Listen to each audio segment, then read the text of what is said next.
Today we solve exercise 1C. In exercise 1C, we learn multiplication and division. Question number 1 is fill in the blanks. A part is 20,856 multiplied by dash is equal to 20,856,000. अब अगर हम इस product को देखें तो हमारे पास and पे 3 zeros जो हैं वो ऐड हुए हैं, बाकी नंबर जो है वो सेम है एज इट इज़ 20,856.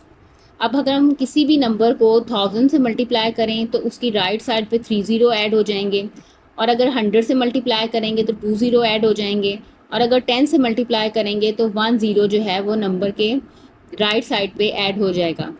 अब अगर इसका मतलब है कि यहाँ पे ये किससे मल्टीप्लाई हुआ है, 1000 से मल्टीप्लाई हुआ है नंबर 20,856, तो हमारे जब उसको 1000 से मल्टीप्लाई करेंगे तो हमें जो प्रोडक्ट है वो क्या मिलेगा, 20,856,000.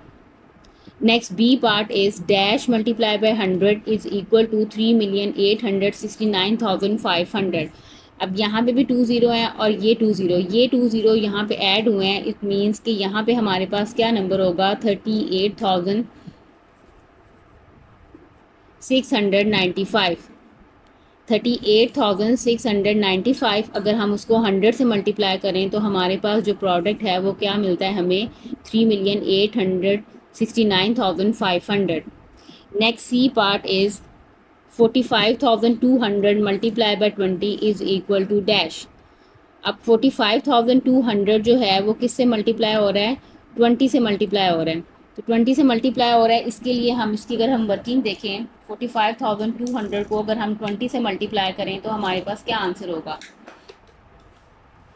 अब इसका मेथड ये है कि जब भी ज़ीरो किसी भी नंबर से मल्टीप्लाई होता है तो आंसर हमेशा ज़ीरो आता है. ज़ीरो को हम ज़ीरो से मल्टीप्लाई करेंगे, ज़ीरो को ज़ीरो से मल्टीप्लाई किया, ज़ीरो को 2 से मल्टीप्लाई किया, ज़ीरो को 4 से मल्टीप्लाई किया, ज़ीरो को 4 से मल्टीप्लाई किया, ज़ीरो. नेक्स्ट यहाँ पे ज़ीरो आएगा. अब 2 को 0 से मल्टीप्लाई किया, ज़ीरो, 2 को 0 से मल्टीप्लाई किया, ज़ीरो, 2 2 ज़ार 4, 2 5 ज़ार 10, 10 का हमने यहाँ ज़ीरो लिखा, 1 कैरी दिया, 2 4 ज़ार 8, 8 में हमने कैरी वाला 1 ऐड किया तो हमारे पास 9 आ गया. अब हम इन दोनों को ऐड कर लेंगे, 0 0 0 4 0 9.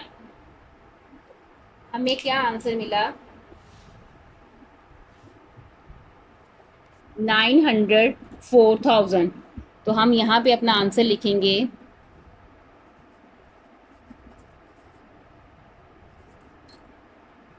904,000. Next, D part is if 52,695 is divided by 10, the remainder is 52,695 divide हमने करना है 10 से. अब अगर हम 10 का टेबल देखें, 10 के टेबल में 52 तो नहीं आता, लेकिन हम यहाँ पे 5 पे जो है 50 आता है, 10 5 ज़ार 50. अब यहाँ पे हमने इसमें से सब्ट्रैक्शन करनी है, 2 में से 0 कट किया हमने, जो हमारे पास 2 आ गया. अब ये जो 6 है ये नीचे उतरेगा, नीचे आ जाएगा. अब ये क्या बन गया, 26. 10 के टेबल में 26 नहीं आता, लेकिन फिर छोटे वाला जो है अमाउंट हमें मिलेगी 10 2 ज़ार 20. अगेन सब्ट्रैक्ट किया, 6 आ गया, ये 9 हमारे पास नीचे आएगा, 69. अब 69 10 के टेबल में नहीं आता, लेकिन 10 6 ज़ार 60, तो यहाँ पे आ गया 60. 9 में 0 सब्ट्रैक्ट किए 9, और 5 जो है वो नीचे उतरा, तो हमारे पास बन गया 95. 10 9 ज़ार 90. तो हमारे पास जो रिमाइंडर है वो क्या बचा, 5. तो हमारा जो डी पार्ट है, डी पार्ट में if 52,695 is divided by 10, the remainder is, तो रिमाइंडर हमारे पास क्या आया, 5. Next E part is 58,800 divide किस पे किया है, 100 पे, तो हमारे पास क्या आंसर आएगा, is equal to dash. 58,800 division 100 is equal to dash. अब अगर हम इसकी वर्किंग देखें ई पार्ट की,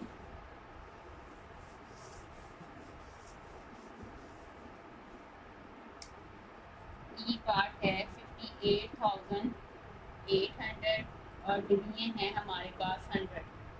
अब अगर हम 58,800 को 100 पे डिवाइड करें तो हमारे ये 2 ज़ीरो से कैंसिल हो जाएंगे, तो हमारे पास आंसर जो है वो क्या आ जाएगा 588। तो ई पार्ट का हमारा आंसर है 588। Next question number 2 is state whether the following are true or false. A part is 13,985 multiplied by 0 is equal to 0. अब अगर कोई भी नंबर ज़ीरो से मल्टीप्लाई होता है तो उसका आंसर हमेशा ज़ीरो आता है, तो ए पार्ट में हमारे पास जो है वो स्टेटमेंट ट्रू है।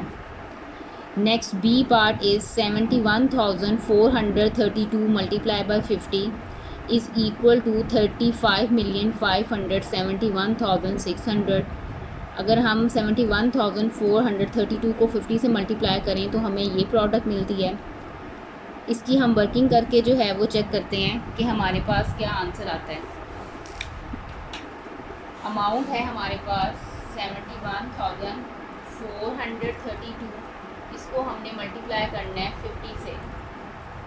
हम मल्टीप्लाई करके देखते हैं, 0 2 ज़ार 0, 0 3 ज़ार 0, 0 4 ज़ार 0, 0 1 ज़ार 0, 0 7 ज़ार 0, यहाँ 0 आ गया। अब 5 को 2 से मल्टीप्लाई करना है, 5 2 ज़ार 10, 10 का हमने यहाँ 0 लिखा, 1 कैरी दिया।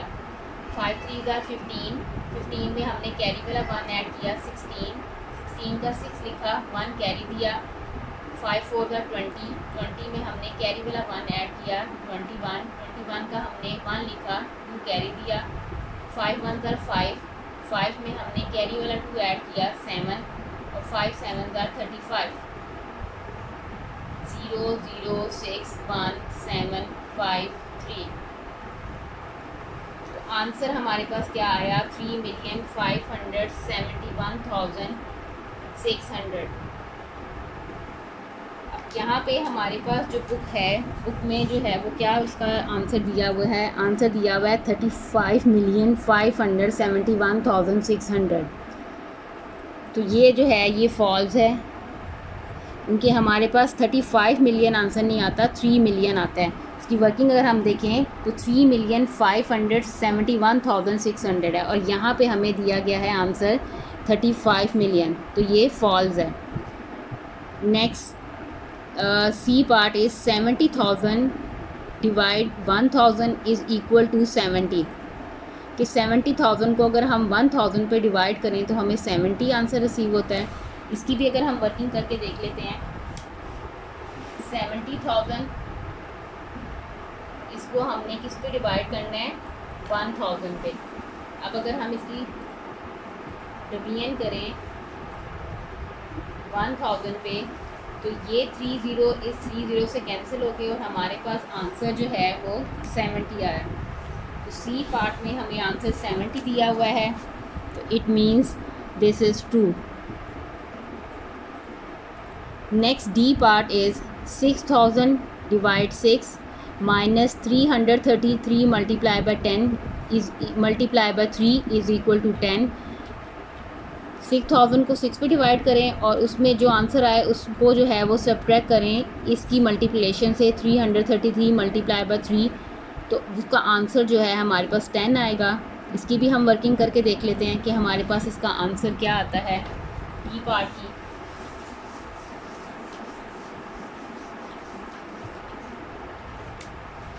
डी पार्ट है हमारा 6,000 डिवीजन 6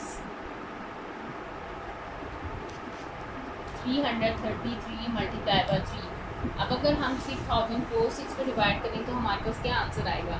अगर आपको अगर इस तरह नहीं समझ आती तो 6,000 को हम अगर 6 पे डिवाइड करें तो 6 10 ज़ार 16, अब ये 2 ज़ीरो जो बचे ये हमारे पास ऊपर चले गए, आंसर इसका आया 1,000। अब 333 को हमने 3 से मल्टीप्लाई करना है, अगर हम इसकी वर्किंग देखें 3 3 are 9, 3 3 are 9, 3 3 are 9, इसका आंसर हमारे पास क्या आएगा 999। अब 1000 में से 999 को अगर हम सब्ट्रैक्ट करें तो आंसर हमारे पास 1 आता है। अब यहाँ पे जो आंसर दिया हुआ है वो हमें आंसर दिया हुआ है 10, तो 10 जो है ये फॉल्स है, तो यहाँ पे हमारा जो डी पार्ट है वो आएगा false, answer is 1। Next E part is dividing two numbers always leave a remainder, कि अगर दो नंबर्स हमें डिवाइड किए जाएं तो हमेशा उनका रिमाइंडर जो है वो आता है, तो ये फॉल्स है। ज़रूरी नहीं है कि हर डिवीजन में जो है वो आपके पास रिमाइंडर आए। फॉर एग्ज़ाम्पल मैं आपको कोई एग्ज़ाम्पल देती हूँ जिसमें हम चेक करते हैं कि उसमें रिमाइंडर जो है वो आता है या नहीं आता।